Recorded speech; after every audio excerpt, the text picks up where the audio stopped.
Hello and welcome to the WrestleTalk podcast. We're here every Tuesday and Friday here on the WrestleTalk channel. Please subscribe or follow wherever you get your podcasts from, be it Tout, be it iTunes, be it Spotify. MySpace. I'm Ollie Davis. I'm joined by Luco and DAD. And in this episode, we're going to be talking about Mexico. What is it? Why is it so hot right now? We're also going to be giving our review of AEW Dynamite Grand Slam Mexico. I actually don't think it was a Dynamite. I think it's just AEW Grand Slam Mexico. But I'm so used to just saying Dynamite that I've added that in unnecessarily so. But we're going to kick things off with a story that feels like it has just sort of come out of nowhere, just over like the last few days. Like almost like someone's made it up. All of a sudden, there's been these rumors and speculation that Vince McMahon is looking to buy back WWE. Yeah, and this was, it was bubbling around various podcasts and maybe unverified Twitter accounts. But then Yahoo Finance mentioned it in an article, which is pretty well-established media organization, and one of the Yahoo Finance editors asked Tony Khan about it in an interview. Yeah. Oh, I hear TKO are going to sell WWE. They're looking to want to buy it? They're looking to get rid of it off their portfolio. And Tony Khan, whatever he's done this year has become the best at interviews because he just replied, I don't know about that. That's the first I've heard about it. I don't think that's correct. Whereas before, he would have probably rambled on for about 3 minutes and ended up promoting the ROH tapings. It'd have worked it back round. We've got Final Battle coming up soon. But this has just sort of come out of nowhere. And it's one of those stories where Yahoo Finance just write like, oh, there's speculation that TKO are looking to sell WWE. And then in that interview is like, the chat amongst the wrestling circle is that TKO are looking to get rid of WWE from their portfolio. Would be interested in it. So then you're like, well, where does this stem back from? And you take it back a few steps. And he's like, oh, of course it's Jonathan Coachman. Always, if something sounds mad and probably not going to happen, if you trace it back far enough, it starts with Jonathan Coachman saying on his podcast. Yeah, this is a new phenomenon. Probably a month or two old, and me and Luke have been doing this a long time. And you see these people pop up who have maybe actually one correct story. They do have one source. Mm-hmm. It's generally Road Dogg, it turns out. Yes, usually. And everyone's like, oh my God, wow, that's a thing. And they start making a name for themselves. I'd probably list 5 names just off the top of my head. And, so Sean Ross Sapp, for instance, he popped up all of a sudden with, I think it was an Enzo Amore story, and then he kept on reporting things. We're like, well, that's also true. That turned out to be true. Yeah. And he built a reputation for himself as a credible wrestling journalist. But then there's all these other ones who flare up for about a month to 6 months, and then they disappear and you never hear of them again. Because you can only last so long making up stories, I'm not saying that's what Coachman's doing, before people start to realize, oh, all of these stories haven't happened. Yeah. And it's usually, what they'll have is like one correct story, and then they're kind of just chasing their dragon, just trying to find that next story. And that story sort of doesn't come. So then you have to kind of work on third-hand information that you've heard, or sometimes fourth-hand information that you've heard. And you're like, well, I haven't got anything else at the moment, and I've got to keep my name out there, so I'm just going to put this out there. It's not tends to be making up stories. It is just, or you're speculating on things that you think might happen and be like, well, what I have been told is this. I think like Meltzer actually thinks a really good example of this, because it's also kind of how news within wrestling media gets covered, which is there are times where Meltzer came under fire so much. It helped a lot by Pritchard and Bischoff doing podcasts where like nothing he reports is true, which is like factually incorrect, but he hasn't exactly got the greatest track record of the last 10, 15 years or so.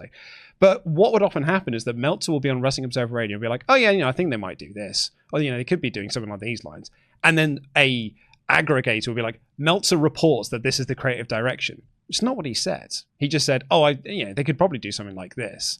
And then because that thing doesn't go to pass, like, well, Meltzer's wrong again. Like, well, he never said that was going to happen in the first place. It's definitely a media literacy thing, which is everywhere, regardless of whether it's wrestling. We used to cover movies a lot, and you'd see similar things happen there.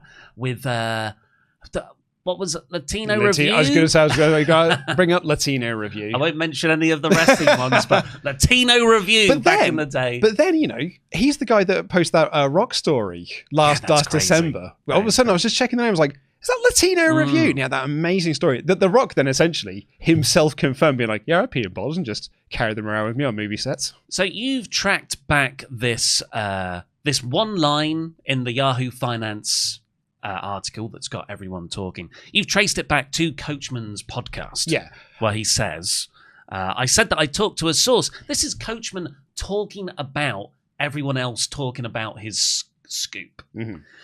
I said that I talked to a source who said Vince McMahon was looking to invest in different things, that he's not happy with the current product, WWE, and if it presented itself, he'd be open to buying back in.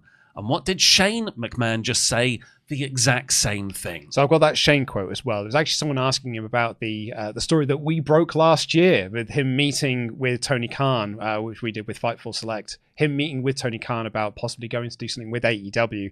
And someone asked Shane about this, and he said, I had a meeting with AEW and wished them continued success, but it's not WWE. It's not the company I helped build, but you never know what's going to happen in this business. So I think that's the line that Coach is referring to. He's like, hey, Shane just said the same thing. Yeah, the exact same thing. I don't see that at all. No, he didn't once mention Vince. Yeah, not quite. I guess he said, you never know what's going to happen in this business. That's quite vague. Well, I wonder if you can extrapolate from this, where it's like, it's not the company I helped build, so you don't know what's going to happen. Like, if he's going to make a return to wrestling, the only place he'd be interested in is going back to WWE, the company he helped build. Now, usually a sign of these flare-up wrestling reporters or wrestling sources of news, that an early warning sign or red flag is how much they then make themselves the story. How much they talk about how their track record is the best. So this is Jonathan Coachman again. I've been, by the way, going viral. You've probably seen I've been quoted everywhere when I talked about Vince rebuying WWE. I've been quoted everywhere.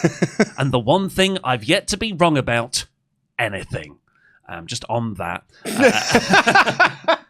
The sort of Roman Reigns has been asked to take a pay cut story. Yeah. That can be traced back to Coachman over the last couple of weeks. And Rikishi was very upset about that on his podcast. Rikishi half hears this story, records a podcast. He's like, what the disrespect on the Bloodline? The Bloodline saved WWE in COVID. Yeah. Like, what? How is this one line that Coachman, I would take with a huge pinch of salt, becomes Rikishi getting angry about the treatment of the Bloodline? Yeah. I mean, on the Yahoo one, I kind of am going to put a little bit of blame on Yahoo Finance for this a little bit, because they didn't backlink the story. They didn't say, this has come from this place. They just said and it's just very cavalier, oh, there's chatter in the wrestling circle that this is happening. Who's saying this? Where did this come from? When did they say it? What's the context of how they said it? You can't just put on an article, oh, there's chatter online that there's been chatter that they're going to sell. But where? Speculation, the way that line is written, it's just one sentence, so it is quite irresponsible. Speculation could be why heard some people on Twitter. Elite Rockers said it on Twitter, so it could be well a thing. Well, one thing, like a lot of people sometimes get confused with us thinking we report the news, and we do report news, but we do aggregate. I've always seen the WrestleTalk news as an almost meta commentary on the news. Like, here's everything that's being reported. Here's what we think might be true, because some of these things contradict each other. But that's the nature of wrestling. It's this peek behind the magician's curtain, where part of the fun of the puzzle is trying to figure out what is a good bit of information. Yeah. But then, maybe that got lost over time. I think so, maybe. But that's why we always make sure to say, well, this site is reporting this. Yeah. This is their track record. It's come from here. We wouldn't just say there's been speculation. I think if I would say in the WrestleTalk news, there's speculation online, but I would very clearly say this is online speculation. It is not a report. And even actually when I talk about Alvarez and Meltzer, because oftentimes, they get aggregated and things like, this is not a report. This is just them speculating on the subject, but they are sort of seen as, legacy voices within wrestling media that do have a little bit of standing about them. Although I do think, that they have lost some of that standing over the last 10 or so years. Just to go back to Coachman's very recent track record, he also said that Britt Baker is close to signing with WWE and that she's gone from AEW. Yeah, it wasn't just close. It was like, yeah, she's signed. Yeah, she's going there. And like he said, she's already got a built-in story because she pushed back on AEW Creative, and that's just what you do in wrestling. It was to that effect. And yeah, and then the guy was like, "Oh, is it Britt Baker's like, yeah, she's gone from AEW." So Sean was like, "No, she's under contract until this time." And there could even be an extension of injury. It's not to say that she could have asked for her release or that she could get released from that contract, but as it currently stands, she is not gone from AEW. This is back to Coachman talking about Jonathan Coachman. And the one thing, and so now, all of a sudden, I'm getting all of these websites because I have educated views.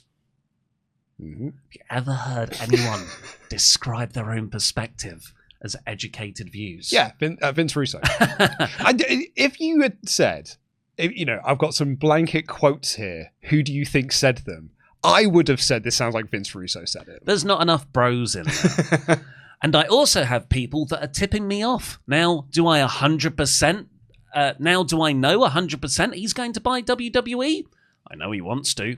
It's a very... Well, one of the other things that you see from these sorts of sources of news is that they often report on stories that no one could ever prove or disprove. Mm-hmm. And by the time that thing could happen, like in a year's time, everyone would have moved on from it and forgot you ever reported it. So you can't really call them up and go, well, you were wrong. You were wrong. Mm-hmm. This didn't happen. And then Coachman again, I've got this in real time. You guys know I've just been breaking news left and right, and when it's in context, I have yet to be wrong. Yeah, that was when he was talking about the Britt Baker situation.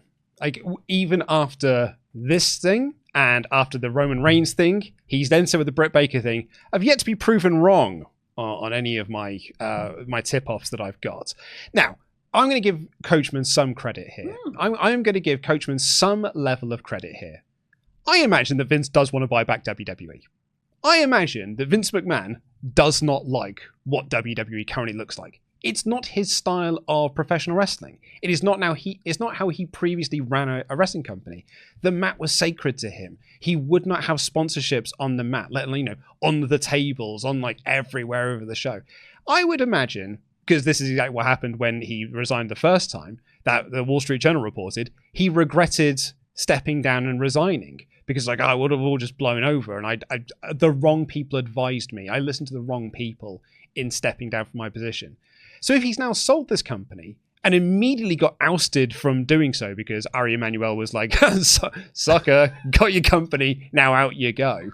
I would imagine, as someone who is quite as ruthless a businessman as Vince McMahon has a proven track record of being, sits in your craw, sticks in your craw a little bit. Oh, yeah. So he probably would want to buy it back. So if someone has told Jonathan Coachman, oh yeah, Vince wants to buy the company. If someone told me, oh, I've heard that Vince wants, I'd totally believe them. I was like, yeah, of course he does. The difference is, I'm not going to go on a podcast and be like, well, guess what this one person told me? Vince is planning on buying back WWE, and he's got the funds to do it, and he's going to do it with the Saudi Arabian government. Like, you've got to do a lot more work to make sure you are verifying this sort of level of story. But there's also this, just on the Vince stuff specifically, Fightful have reported, can't believe this is something we have to write about, but no, Vince McMahon isn't buying back WWE. Not necessarily, again, to give Coachman some devil's advocacy here, Coachman didn't say he is buying back WWE. No. He said he wants to buy back WWE. Exactly. So there's also the Yahoo Finance story, which is kind of connected to all of this, we think, and that is that TKO want to offload WWE. But where's that come from? Unless it's come from Yahoo sources, in which case you need to say, we have heard that this is what they want to do. I mean, if we just sort of do a thought experiment around that, WWE is approaching a very high value. Mm-hmm. And sometimes you build a value up to sell it at its peak. So TKO could have done that with WWE. They're very profitable right now. They've got all the big money deals before those ratings declines might start to seep into the profit and loss. Because over the next few years, maybe WWE's financial story isn't one of growth. It's one of staying stagnant or maybe even a little bit of a decline because it can't stay this hot forever. So if you're looking at an asset, maybe you are like, let's sell this at the peak value that it could be worth to get as much money as possible. But then I don't think they're in this for the short-term thing. That's what I was thinking. They bonded it with UFC. UFC. That's a hugely complicated process. They've integrated the back office staff, which is why you got all those redundancies across WWE HQ and the corporate side of things. To do that, you'll then be saddled with all the costs just to run UFC. Whereas because they've got one shared office right now, you can have a team of, let's just say for ease's sake, 1,000 people running two things rather than 800 people running UFC, 800 people running WWE. You can consolidate that. So yeah, I think it's very, very unlikely. I don't know where this speculation's come from. It seems unlikely to me as well. Like, this is why I sort of it felt like this sort of came out of nowhere. That all of a sudden TKO are looking to get WWE off their portfolio. And like, my first question was, why? And it just doesn't seem like it's the right time for this to happen. You know, they've just opened up this. They've got the boxing league that they're looking to do as well. The one in Saudi Arabia. Like, there's bull riding. There's bull riding. Like, they have got a lot of fingers in a lot of pies. But it's not like WWE is one that like, we're tired of this one now, let's get rid of that one. This is an albatross around our neck that we need to get rid of. It's an extremely profitable company. The only reason you could do it is, as you said earlier, it's because it's at its peak, and maybe Ari Emanuel is just like, well, maybe we sell it now. We're going to get more bang for our buck than if we keep hold of it for another 5 years. But I just don't think, I agree with you. It doesn't feel like they're in this for the short term. So what is Vince McMahon planning? This is what we know. This is what we know as absolute facts. This is an incredible addendum to this story, by the way. He has set up a company called 14th and 1. Is it? I thought it was 14th and I. Is it 14th and I? Yeah. I don't know how New York streets work. I believe it's named that because that's where Vince McMahon Sr. had his first office in New York. I'm just going to Google it because I thought it was, when I was reading it on a website today, the number 1 that they had and the letter at the end were different, which made me think it's 14th and I. But that might have been a mistake by the website. Oh, it could be me. Could be.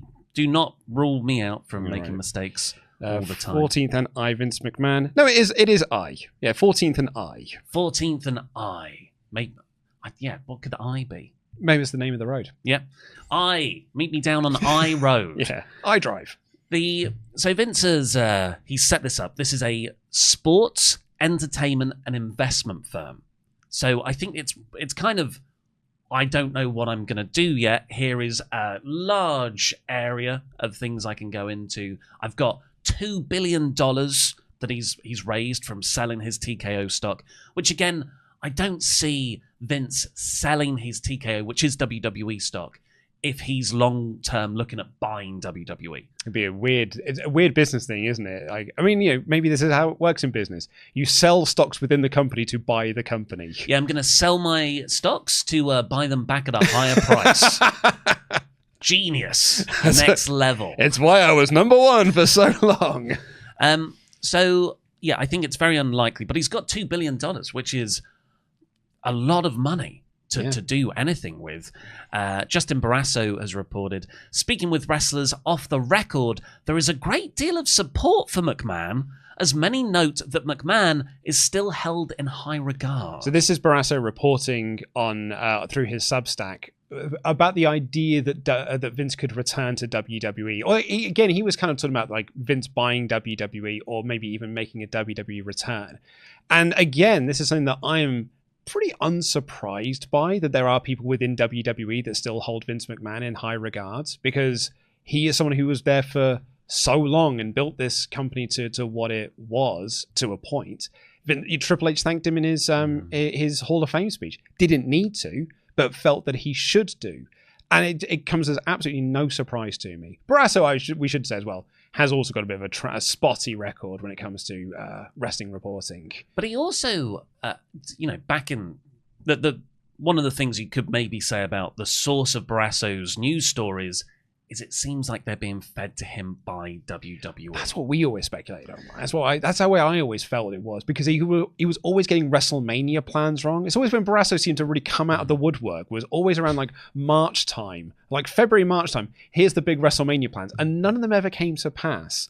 And I think I said to you once, like, it feels like WWE are telling Barasso these are what the plans are to get people off the scent of what they're actually doing. Yeah, and Barasso writes for Sports Illustrated, so WWE, I bet, like those stories getting coverage in a more prestigious journal Than Fightful Selects. Yeah, even though Sports Illustrated is on a big decline. But so Vince, right? I don't think he's going to take any of those wrestlers who hold him in high regard to his new 14th and I company. But apparently he has brought in a lot of back office executives who were loyal to him in WWE who have left and now are working for him in 14th and I. Yeah, the ones that have essentially left since February of last year. Over the, your TKO redundancy cuts, the ones who are loyal to Vince have joined him at 14th and I. But this is an example, I think, a really good example. And this is fact. The literal owner of the company has said on record, oh yeah, me and Vince did have a conversation. This did happen. Vince tried to buy the Bare Knuckle Fighting Championship. And this is what I was laughing at earlier when I was like, what a mad addendum it is to this story of what is Vince planning? He tried to buy Bare Knuckle Fighting Championship. Which, if you just write down in an acronym, is BKFC. Brilliant KFC. Which makes, the best KFC. So, one of those ones you see on the high street. Yeah, there's a lot Southern of fried chicken. We're not Kentucky, we're the best Kentucky Fried Chicken. Yeah, there's a lot of chicken shops in London which try and riff off the KFC name. PFC is a big one. Perfect Fried Chicken. Yeah, not Pure Fusion Collective. No. But that's always what I used to think when I saw them.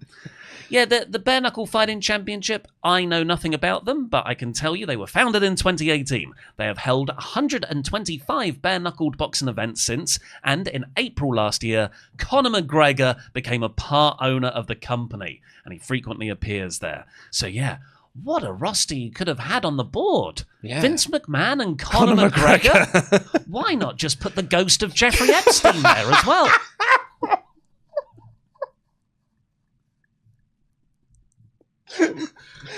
But it's called the Bare Knuckle Fighting Championship. It feels quite, grimy. Anything goes. Pretty much. The promotion's founder and president, David Feldman, confirmed that a meeting with McMahon took place, but McMahon wanted creative control, full control. Of course he did.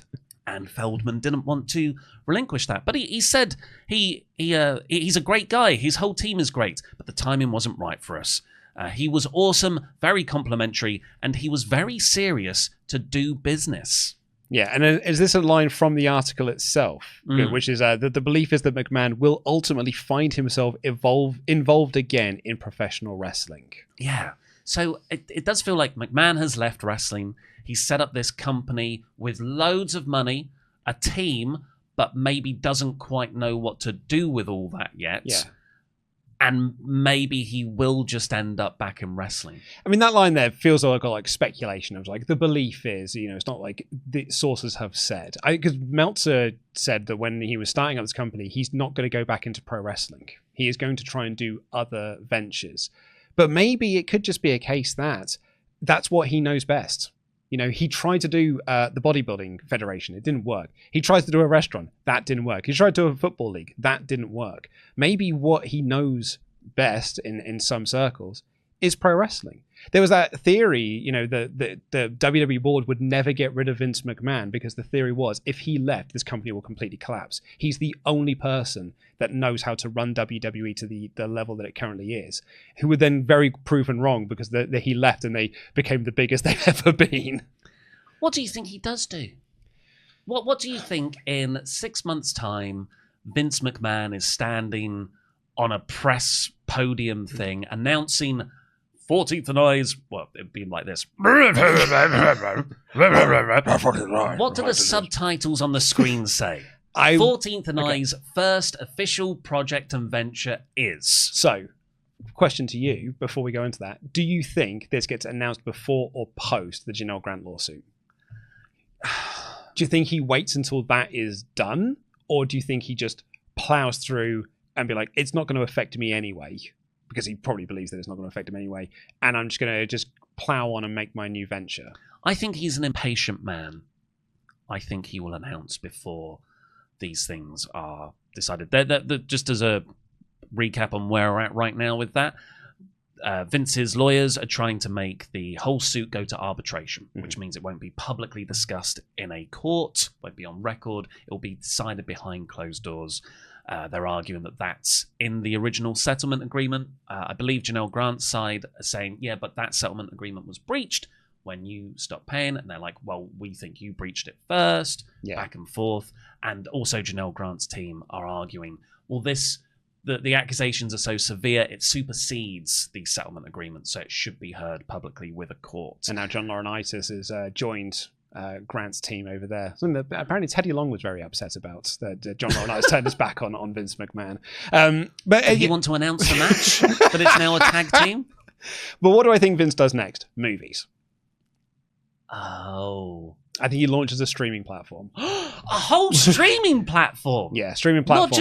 He's not just making a couple of movies. I think he launches a streaming platform that has got other different sports on there. Maybe that's why he was looking to buy Bare Knuckle Fighting Championship as the first part of his streaming platform. What's the Vince McMahon streaming platform called? 14thAndI.com. Watch 14 and I. Which actually sounds like it could be the title of a porno film. Yes. That was a wild speculation, but I did think he was going to go into movies. That was when he said he was launching an entertainment company, he always wanted to launch WWF films or WWE films, WWE Studios. And he always had that kind of big vision for in the mid 2000s into the 2010s. I think he still has those grand ideas of being in the movie biz. We make movies. Yeah. We don't do stupid wrestling. Good point. Yeah. If I had to bet, I think the subtitles on that press release announcement read, in conjunction with the Saudi Arabian Sovereign Wealth Fund, giving them just unlimited wealth, really, plus Vince's $2 billion, they are doing a large events experience firm. And they'll partner with TKO to run events around the world and promote those events. Partner with TKO. Yeah, they will be a firm that you can engage to run the live event and promotion. Yeah. So you could get Vince working with WWE, with UFC, without actually having him in the company. A Vince McMahon run event in conjunction with WWE. Vince hasn't returned to WWE, but he's working with them again. And it's soft paves the way for maybe in a couple of years' time, he appears on an episode of SmackDown. And, if you are one of the aggregators out there, you can put Ollie Davis said on the WrestleTalk podcast, yeah, Vince is going to be working with the Saudis. Yeah, and he's going to launch an events company over there in partnership with TKO and appear on SmackDown. There has been literal speculation from me, yes. With no sources. I want you to come on next week's show and be like, man, I went viral. Everyone, websites were talking about me. Because this guy's got educated views. Never been proven wrong. Put it in the description of this podcast. Two guys with educated views. Well, should we talk about AEW Dynamite? I think we should. We had AEW Grand Slam Mexico this past Wednesday. And yes, I mentioned this on last week's show. I thought we were going back to 2 hours after our 2 weeks of 4-hour blocks. But no, this was a 2.5-hour show. And it did not feel like a 2.5-hour show. You will find few people more aggrieved that any wrestling is longer than 90 minutes than I. 14th and I. This show flew by. It was so much fun. I could have done... This is the week to do the 4-hour show.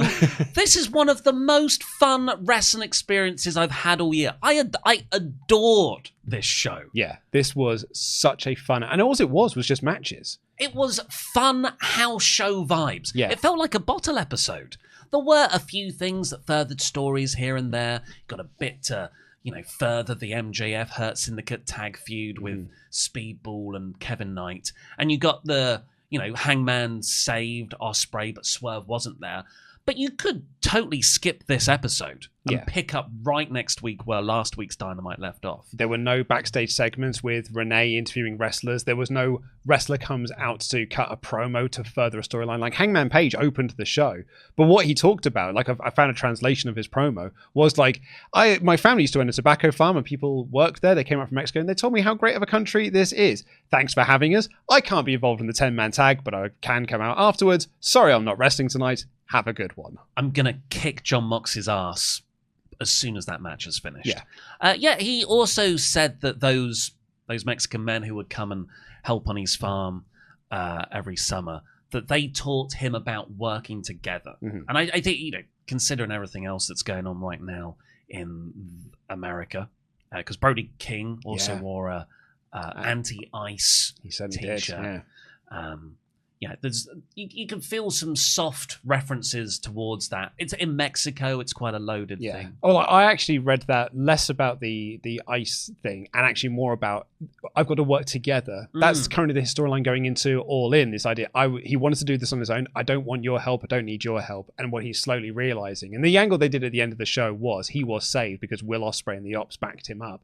Maybe this is Hangman Page realizing if I'm going to win it All In, I do need the Avengers behind me. Well, I think it's really good because just like a multi-story car park, it works on multiple levels. You can get that. You can get the more political statement. I like it. It was the first match. Jesus, I think most of the show, this review, is going to be us listing competitors for matches. Yeah.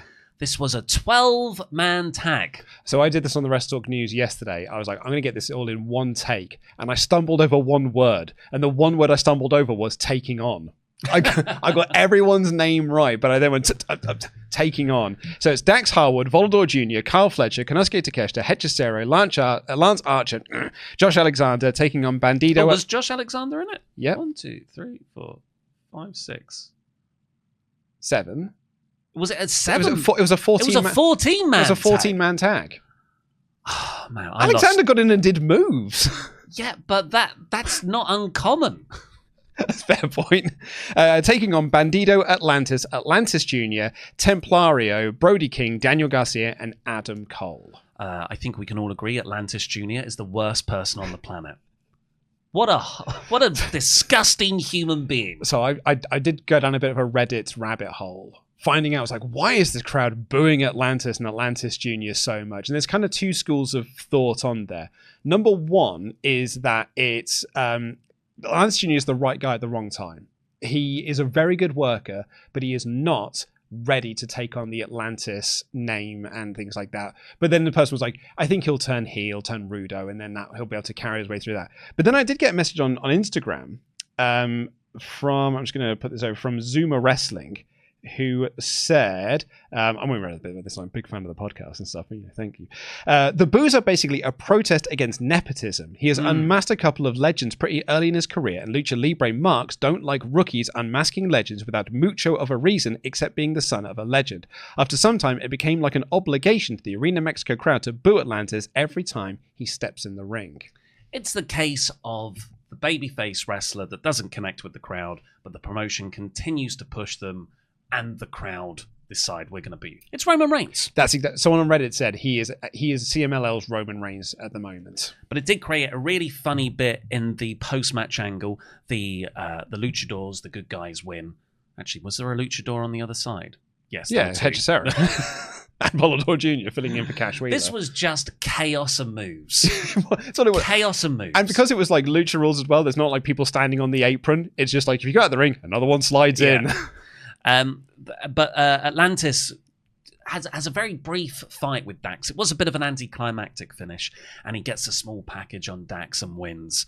And then Dax is annoyed, and he tries to beat up the living legend Atlantis. And Atlantis Jr. comes in to save his father, right? Mm-hmm. His father, and the crowd booed him.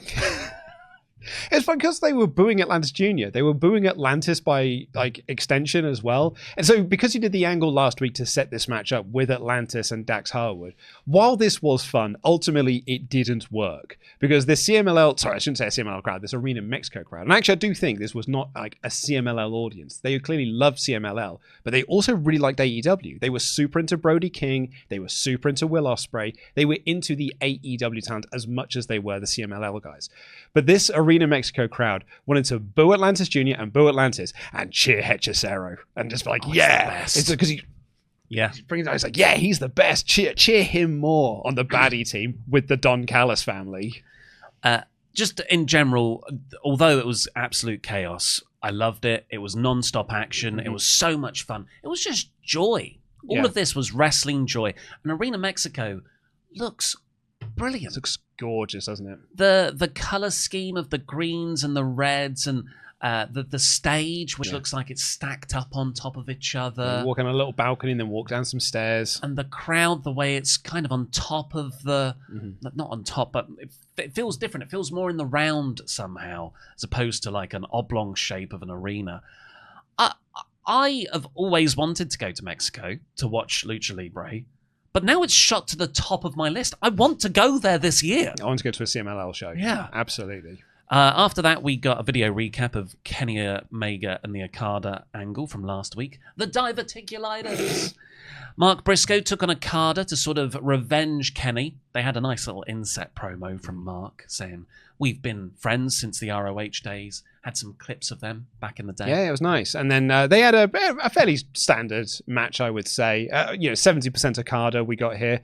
And the highlight of it was when he did the Rainmaker middle finger and Mark Briscoe bid him on it.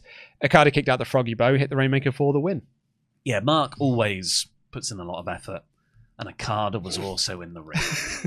It's weird seeing Don Callis with Okada. It's mad, isn't it? After that, we got probably the best thing on the show. Oof, this was, I read in my notes here, unlike Atlantis, Mystico, Arena Mexico really liked Mystico. MJF comes out. He's doing the full Mr. America heel gimmick from last summer. And it felt nice. It felt like, oh yeah, that was a fun time. Didn't love every single bit of it, but like, it was a fun time to be an MJF fan. Yeah. And he came out and he was getting loads of heat because it's quite an easy gimmick to get heat with in a foreign country. But then Mystico's entrance hit. I've not seen anything like it. It was unbelievable. And I've seen some people say it was like a full circle moment as well, because he came out with the Sin Cara mask, took that off to reveal the Mystico mask underneath. It was in like, I'm fine. Because last week, MJF said you're still just sloppy Sin Cara. So it was like taking away that piece of him. Apparently he hasn't used this theme in ages. Like this is like one of his original themes or something. But this crowd just serenaded him. It was like when like Randy Orton was in France, like where, the crowd singing along. It was one of the best entrances I've seen this year. The only thing I can compare it to is when Minoru Suzuki would first come out in AEW with the Kaze Ninare song, and just everyone singing that bit. But this was everyone singing every word. Yeah. They had like shots of the crowd, like, people in tears because they're seeing Mystico wrestle. Yeah, there was this old guy in the front row who was like, who looked like he was welling up. Yeah. And I thought, I want to go there. I want to see this. It was amazing. And it was a really good match as well. Max was just getting loads of heat by disrespecting Mystico, going for the mask constantly. Hurt Syndicate are out there as well to add more heel heat. They go up the ramp and Mystico chases him, but it was a trap to hit a tombstone by MJF. But Mystico sits up and powers out and he beats the count. Max taps, but the referee is distracted by MVP. Max hits a low blow, but that delay from the referee means it's a bit of a slow count. Mystico kicks out, great near fall. And then MJF just kicks him in the dick for the DQ. Yeah, I didn't love the DQ finish because I think you could have just beaten MJF here. And I don't think he'd have lost anything out of it. Particularly when with the whole Hurt Syndicate at ringside. I think you could have... I don't think MJF would have lost it. I think he is a bit Teflon. I don't think he loses anything by losing. He lost to Hangman Page earlier this year, and that didn't hurt him whatsoever. If anything, actually made him stronger. So I don't think that MJF loses anything by getting pinned by Mystico in Arena Mexico, especially after that entrance and stuff. I think you could have done a finish here. I really hope. I don't mind it personally, but I really hope they have a rematch. Yeah. I mean, if you're going to do a rematch, do it all in. Afterwards, MJF got all this heat because then he actually unmasked Mystico. I did not think this was going to happen. Like, I thought last week, you did the angle last week, to set up that you were going to do this week, but then Babyface will run out and make it stop. No, he tore the mask off. That's why I think there might be a rematch here for Mystico to get his revenge. Because that's a huge thing to do. Huge angle. And there's this story that a fan went to the hotel afterwards to try and attack MJF. So mad because of what he did to Mystico in Arena Mexico.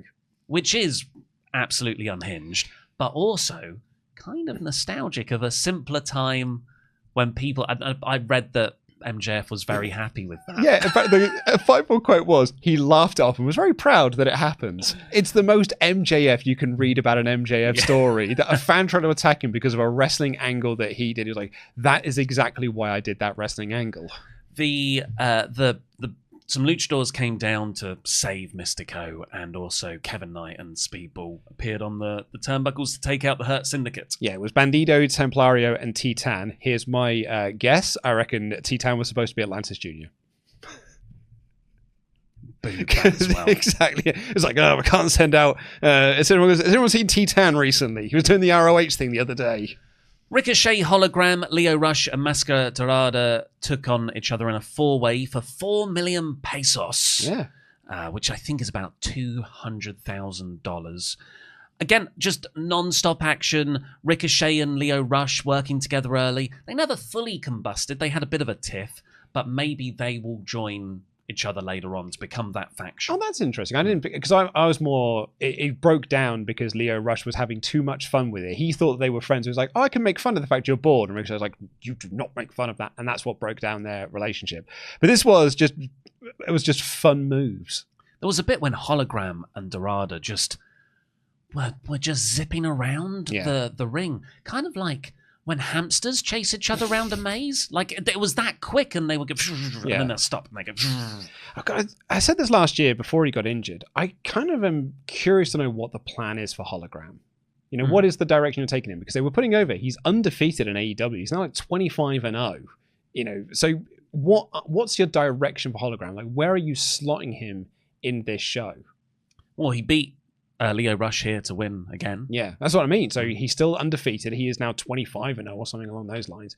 So are you putting him into that mid-card title scene? Is it a TNT title picture? Does he tag with someone and go into the tag division? I don't know, but it's you've got him out there and you've had him win 25 matches, but it feels like he's just winning matches. ROH TV Championship, here he comes. Mercedes Moné then took on Zeuxis. I think, yeah. This was for the CMLL women's title.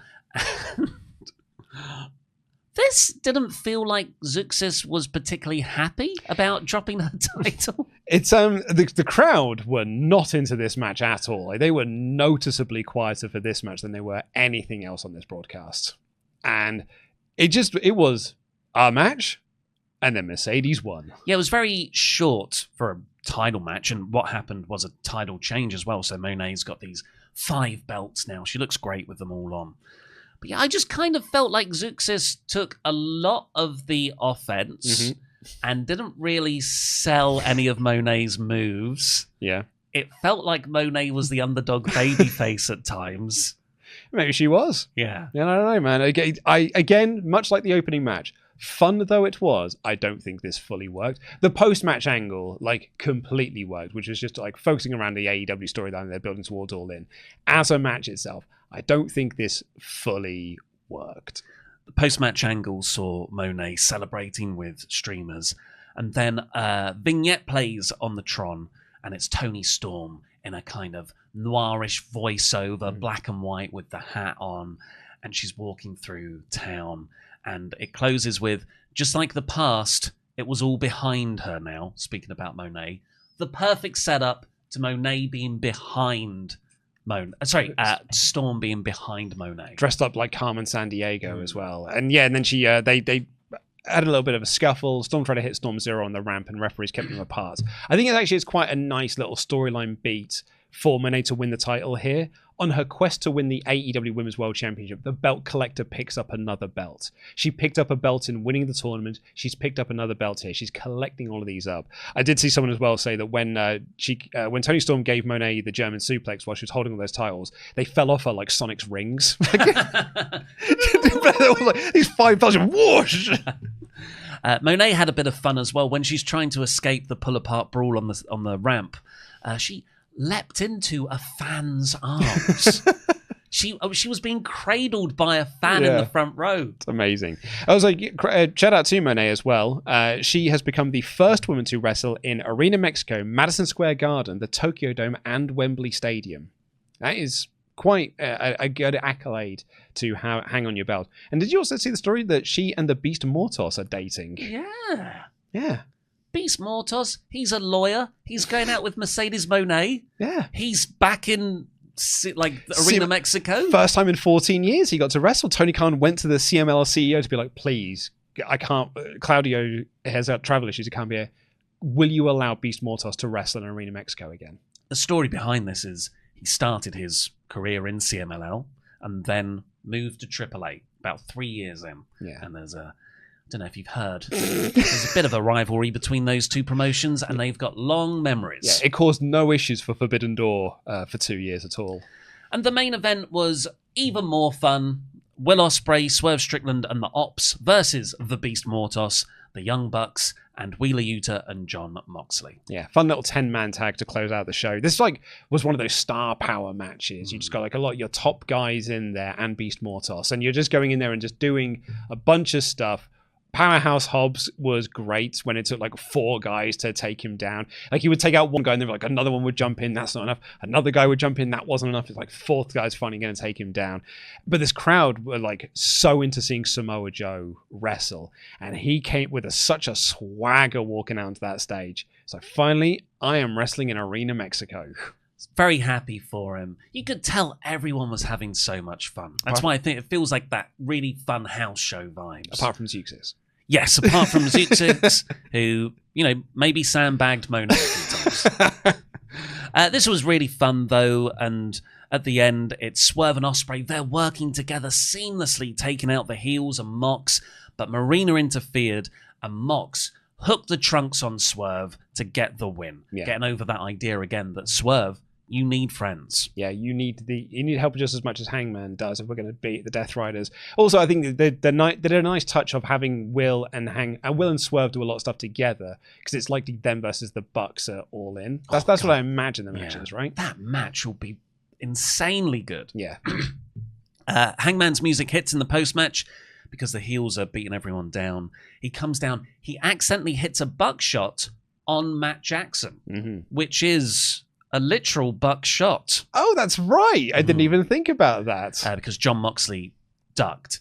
And it just really neatly furthered that tension between Hangman and the Bucks. Yeah, because he hit that move, and then Nick Jackson was like, why? Why would you do this? And Hangman was like, I don't know, I didn't mean to. Be like, what? But essentially, they're the baddies, Hangman. It's okay to hit them with your moves. Mox is going to attack Hangman, but the Ops backed up Hangman Page. No Swerve, though. Swerve did not back up Hangman. Yeah, crucially in all of this. But crucially as well, Hangman, in this moment, will have realised, had it not been for the Ops and Will Ospreay having his back, he would have been cracked over the head with that briefcase and the Death Riders would have stood tall. He is coming to that realisation that maybe he cannot do this all by himself. He can beat Moxley, but can he beat the Death Riders? That's the question. Mexico. Have you heard of it? Everyone's talking about it right now. It's all I've been hearing about for the last few months. So if you don't know, Mexico is a country. And it's got a really great wrestling tradition. And in the last 2 years, CMLL has been doing incredibly good business. Insane business. But you might have noticed, over the last month, a lot of North American promotions, AEW and WWE, are paying a lot of attention to Mexico. In the same way, back in 2018, those promotions, well, AEW didn't exist then, they were paying attention to the UK scene and, around the same time, the Japanese scene as well. Because it was becoming very, very popular. The UK scene was like very much thriving and doing really, really great business. And Japan was getting so much like accolades and selling out places because they were going on this incredible run of shows. So now Mexican wrestling, Lucha Libre, is hot. Like Japanese wrestling right now is very, very good, but I wouldn't describe it as hot. No. So it's got all the momentum. And AEW were the first side to really identify this, running CMLL as part of their Forbidden Door crossover events. Yeah. Quite confusingly so, but it was working. It's been a partnership that's been building slowly for a couple of years. Yeah, so when AEW launched on I think it was their second press conference thing they did, the one where Kenny announced that he was signing and the Lucha Bros announced they'd signed as well. They announced a partnership with AAA. And so then they were doing stuff with AAA. And do you remember they were doing with that Chinese promotion as well that only lasted for like one show? What was that called? It was Shima's thing, right? Yeah. Yeah, and I can't remember what actually happened to it in the end. But anyway, so they partnered with them and they were running fine. And then somewhere along the line, the AEW AAA relationship started to break apart. And things may not have been going nicely for it. You could probably point to the moments when Dragon Lee pinned FTR to win the tag titles and then immediately vacated them and signed with WWE. Not even like, when I say immediately, the second he won the belt was like, oh yeah, I'm off to WWE, see ya. And I don't think Tony Khan took that very well. Yeah, you'd imagine. Seemed to be a Conan thing. Conan was quite close with AEW for a while, appearing in some backstage skits and general storylines as well. And Conan was the head booker really for AAA. But then Conan, I don't know, found that criticising AEW with Disco Inferno was quite a popular thing to do in some spheres of YouTube. Probably make some podcast money if you take an anti-AEW stance on something. So that kind of led them into a relationship with CMLL instead. But they were also still on a partnership with AAA. And it kind of led to a couple of years doing Forbidden Door shows where there were some talent that weren't allowed to be on Forbidden Door because they were considered AAA guys while they're doing stuff where CMLL guys are on the show. So the Lucha Bros and Andrade was another one who weren't allowed to be on Forbidden Door shows. And in the end, it's kind of become a neater break because WWE have just bought AAA, which ends off that partnership. And now we can just do the CMLL AEW shows where there is no, you can't have these guys on the show because they used to wrestle for a promotion that we really don't like. So AEW CMLL has been doing very good business with their Friday night Arena Mexico shows for about a year now. And AEW had this plan to run Arena Mexico, do a Dynamite taping from there. That's the show we just reviewed. And it was magnificent. Mm-hmm. And WWE have obviously seen this, identified Mexico as the next proxy war for the global wrestling alliances. Now in North America, WWE has got TNA. AEW could say has got Ring of Honor. Yeah, kind of. AEW also has the working relationship with New Japan, with Rev Pro in Britain, and CMLL down in Mexico, whereas WWE has AAA and it has Progress in... Well, actually, I don't know if that's around anymore. I was going to say, I don't know if they are still doing stuff with Progress. I haven't heard anything about that in a while. But they got NXT Europe and whenever that comes up. Yeah. But they do have working relationships with Noah and not Stardom, Marigold in Japan. So there's this big web and you're either on one side or the other. It's the Warner Bros. Disney of wrestling. And yeah, WWE announced that Worlds Collide is a thing, and they've acquired AAA and Triple Mania, which is AAA's WrestleMania. Really, that took place last weekend. Mm-hmm. Interesting timing. That was always going to happen, but WWE saw that. Oh, maybe we should send some of our guys down there. Stack it up. Yeah, while AEW are running that same week. Sounds familiar, that sort of pattern. Anywhere in the world now, WWE can counter-program AEW shows. And WWE announced that they'll run 2 big events, super shows, in July on the 26th and 27th. Mm-hmm.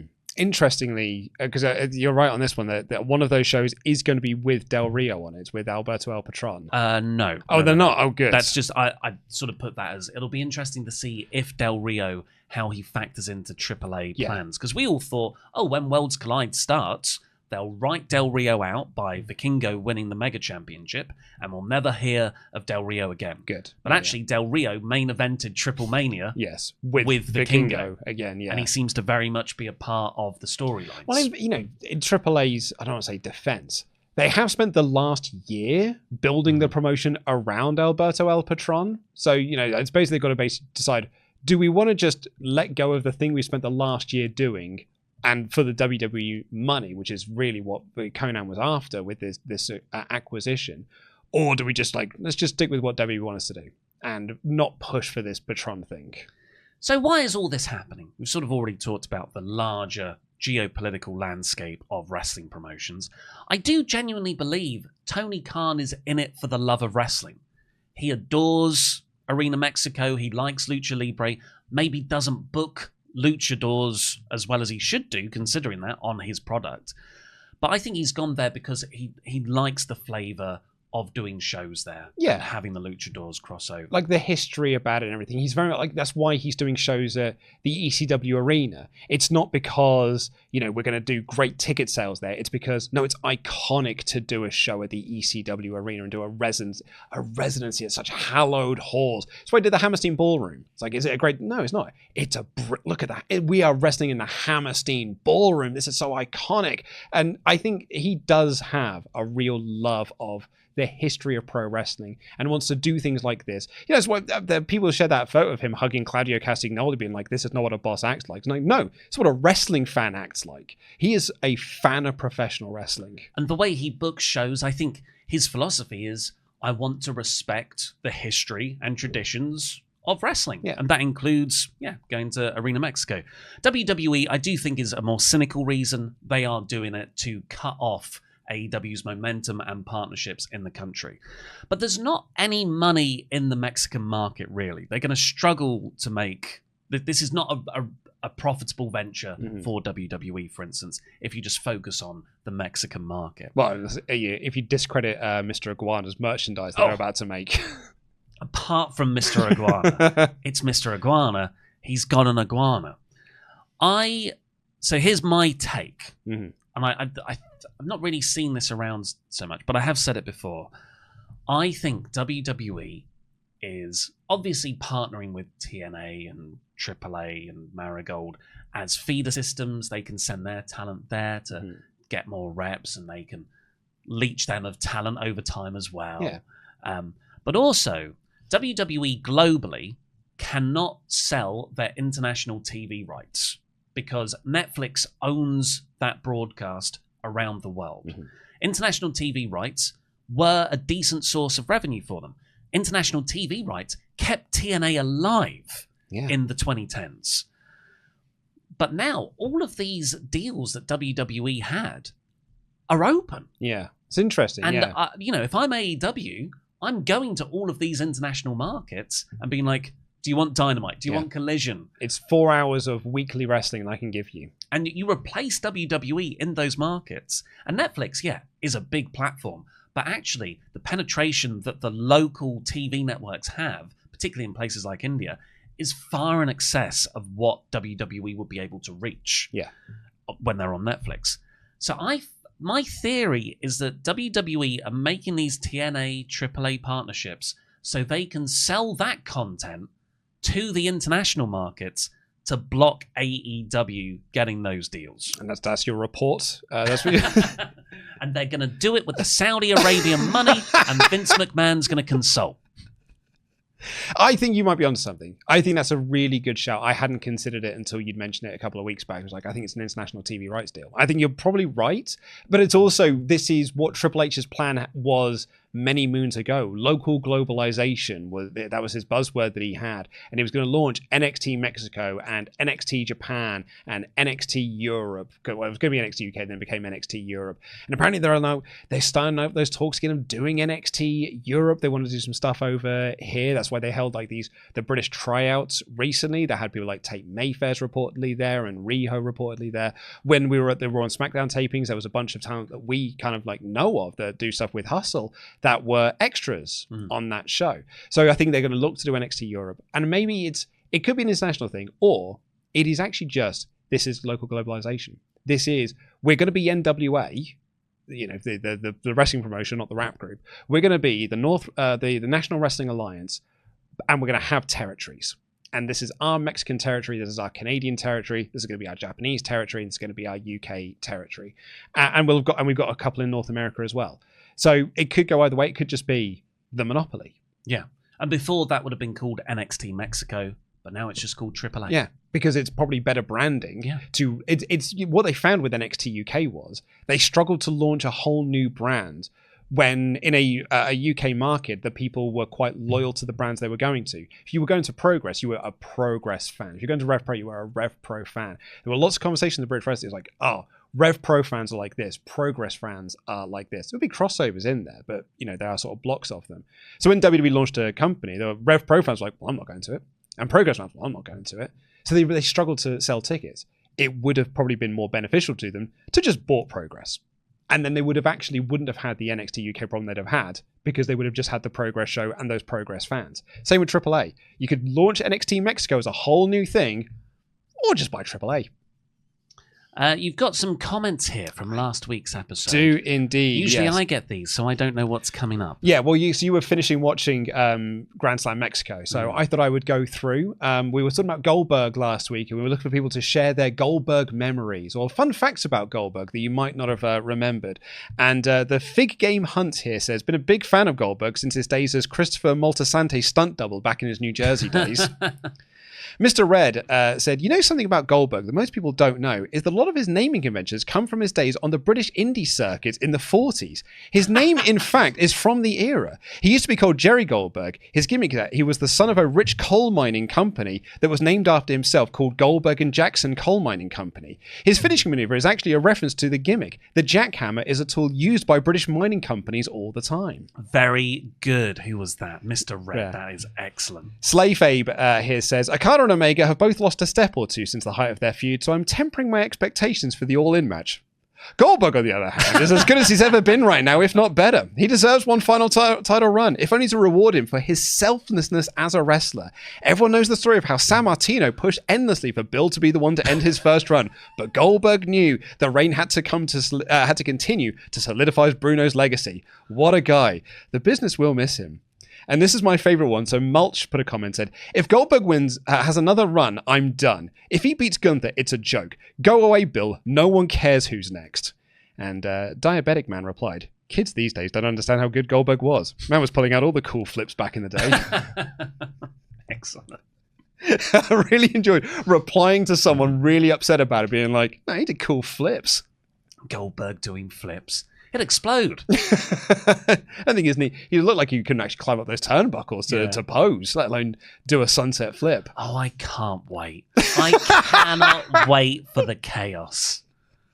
Did you see Gunther's tweet about it? Where he's like, oh yeah, I'll have the title match. I've got a spare 3 minutes. But anyway, should we get into some recommendations? You went to go see Sparks last night, so I'm expecting it to be Sparks related. Yeah, it's an oldie but a goodie. Sparks, by the way, if you're not familiar with them, are a band, two brothers that started in the 60s, and they're still going today. Mm-hmm. And they still make music, and half of it's rubbish, but the half that's good is amazing. And I was introduced to them by the Edgar Wright documentary called Sparks, and it's brilliant. Mm-hmm. And it's a real show of just sort of being creatively belligerent, really, and just ignoring record labels and ignoring what the fans want you to do, and just saying, no, I'm gonna do what I'm gonna do. Yeah, I'm just gonna keep doing this. It's a really life affirming documentary. So I would say please go and watch Sparks, the documentary, and then maybe that will be a portal for you into enjoying their music. But yeah, I've got a story from the Sparks gig. You teed me up earlier for this, and you said, I've got something to tease on the podcast. So I had a few bevies. And I was a little bit merry, particularly after listening to all my favourite songs. And I'm in the foyer at the end of the Hammersmith Apollo, and I'm chatting to my mates, and a guy comes over and goes, Ollie, WrestleTalk. I was like, oh, of course, there's a lot of other people like me here. Yeah. But of course there's wrestling fans. So, oh, hi, hey, how are you? Nice to meet you. And he said, you might remember me, actually.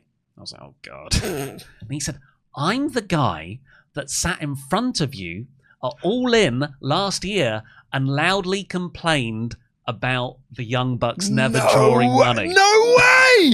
No way! He was a fan. Yeah. That's mad, because we were having a lot of fun at his expense for a little bit. And he said that, and I thought like he said it in a self-depreciating way, like, sorry, I was a dickhead, like that. And I'd had a few drinks, so I just went to him, yeah, you were a dickhead.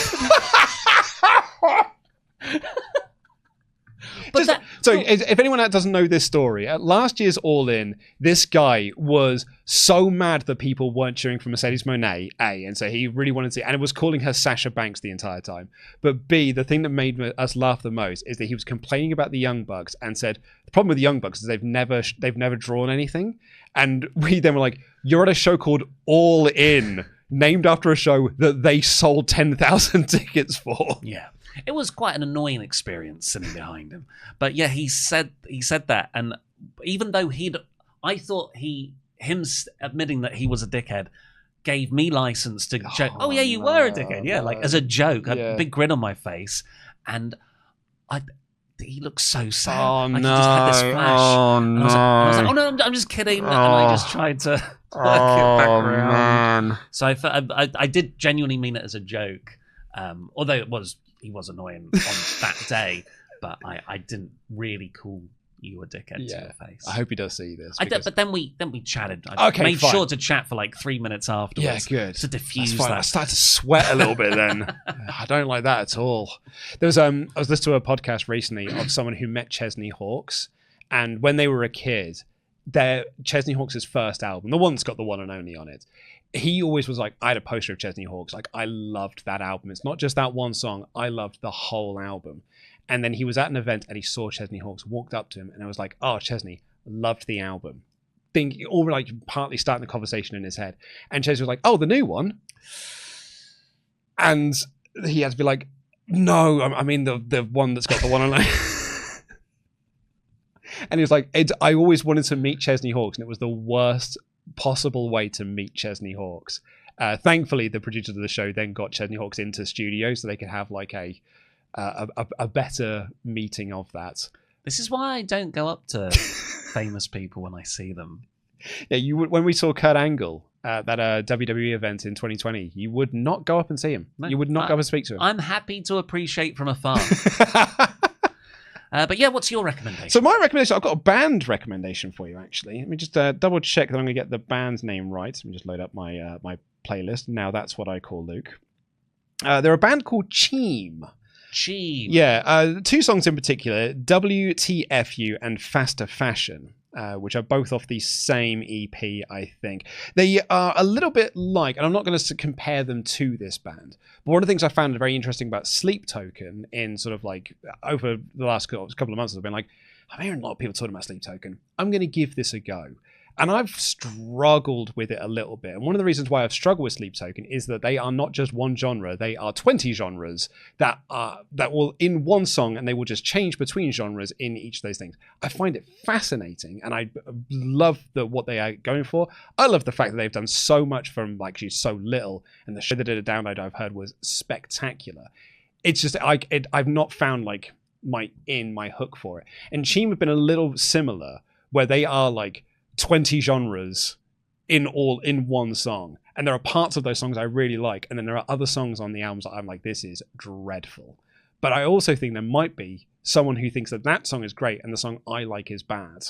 So I find them very fascinating as a band. Back in my day, you just had one genre. Well, that's it, right? Like you were a metal band, or you were a thrash metal band, you're a new metal band. Now it is like the kids these days are taking all different influences, probably from TikTok. They're taking all these different influences and are molding them all in together. And it makes actually a much more interesting listening experience. Even if it's one that I don't love and I'm like super into, I can really appreciate it as an art form.